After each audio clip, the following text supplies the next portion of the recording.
Hello everyone, and welcome back to the Trailblazer League in Old School RuneScape. Now, only a short time has passed since the first episode, and it's already time for us to get the second relic.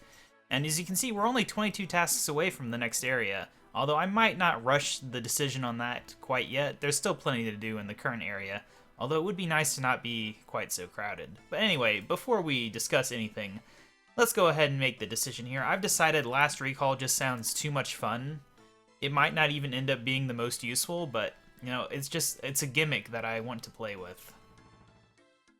So I definitely want to have the teleportation joy of being able to go wherever I want, as long as I have a second teleport to use. Which, you can teleport to this thing at any time, so it should, in theory, work with that? I don't know. We also get an XP multiplier, which is pretty cool. So let's get Last Recall.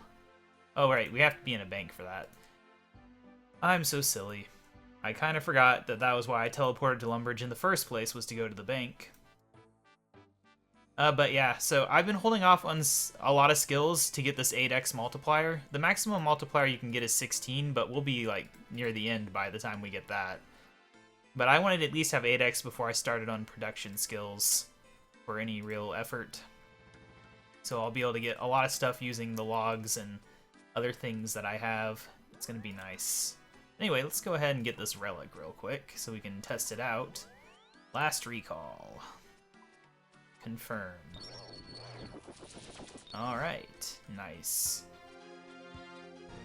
Crystal of Memories. So now we need 1,500 more points until the next relic. That really doesn't actually sound that hard. And that's when I'll get serious about combat, once we have probably Fluid Strikes. I think a lot of people are kind of agreeing that Fluid Strikes is pretty good. I mean, if you're like specializing in range or mage, like those are a good choice, but like this is an all-around choice since it gives you defensive bonuses for all combat styles. But anyway, so I wonder if you can just use this right away. Alright, so we need to teleport somewhere to do it. How do we do that? I've not got this in my memory yet, so we can say teleport here. Now this is a slow teleport. Obviously this will be even better once we have some high-speed teleport options. But the general idea is I should be able to return right to this bank immediately. This will make Slayer a lot more fun, for one thing. Alright, so now we should be able to check memories. Yeah, teleporting from Misthalin. So then teleport back. And there we are. Oh, that is so excellent. Now, obviously, it loses its memory once you do that, so you'd have to do the other teleport back. So it's not like an unlimited teleport to this spot, technically, because you have to teleport away first. But, I mean, you could just teleport anywhere and then teleport back here, technically speaking, so it doesn't really matter where you teleport to. But yeah, that is an amazing item to have, and I'm sure I'll be getting some good use out of it as time goes on. It'll probably make some quests a lot easier, too. I've only done a couple quests so far, Romeo and Juliet and Rune Mysteries.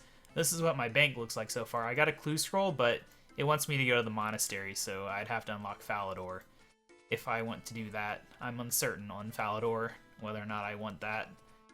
I feel like God Wars Dungeon is going to be pretty crowded. But yeah, so now I can officially start on production skills. I've got plenty of Rune Essence because I got 30 mining in the essence mines, so now we can get pure essence, which is nice. But so I'll definitely be using all of these up in the very near future. That's the other thing I'm not sure about, is whether can you like craft air runes if you don't unlock where the air rune altar is, as long as you go through the abyss. I don't actually know, and obviously going through the abyss requires the wilderness. I don't know about rune crafting. It might be fairly limited on what we can and can't do there, which does suck, but that's just another reason why I should probably go for melee as my main build rather than magic, so I don't have to worry about runes at all. But other than that, what else is going on? I guess we can look at what tasks I've already done. That's a good thing to do. I've been kind of glancing around, so we can switch to complete, switch to all tiers. So this is what I've done. You know, some of these we did in the first episode.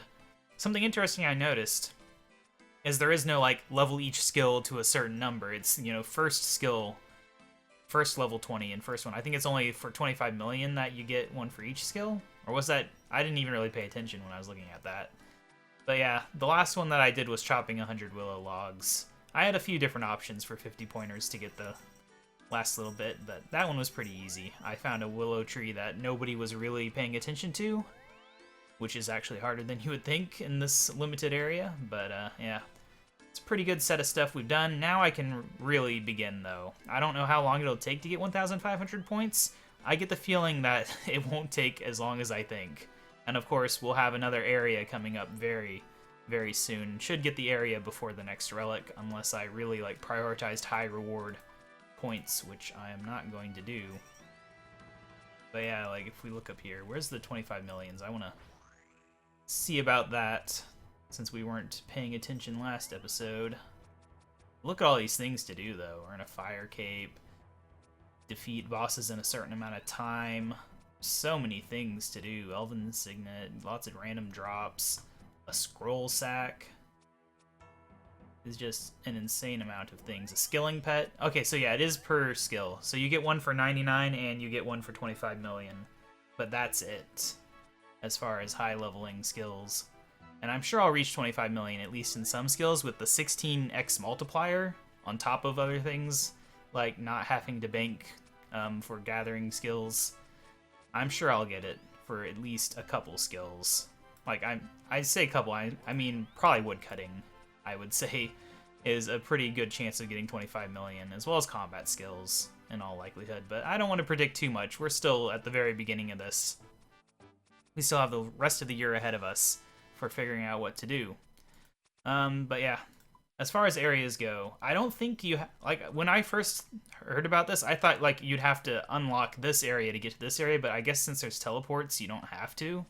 So I could just immediately jump to the elf area if I so desired. I'm not sure how many we need to get the new areas. It's kind of annoying that you can't tell, but yeah. So yeah, I mean, I could technically choose any of these, I guess. I'm not as limited as I thought, but I'm still leaning towards just doing Ardoin as my first one. Unless I find a really good reason not to, I'll just do that as my first one just to keep things simple, and then I'll worry about the other two in the future on which one specifically. I still don't think I'm going to do the desert or the wilderness. I think those two can be crossed off. And Fremennik, I mean, probably not. So it comes down to, do I want like Mauritania, Falador, or elves? And I just don't know enough about the elves. And honestly, I mean, it's probably Falador and elves. Probably not Mauritania. I mean, the, whatchamacallit, the tower would be nice, but it's not really required. Yeah, I don't know. We'll see, though. But yeah, that is where I am currently at in this league, and I hope to get much further very fast. I want to do better this league than I did in the last one, for sure. But we'll see how it goes. Bye!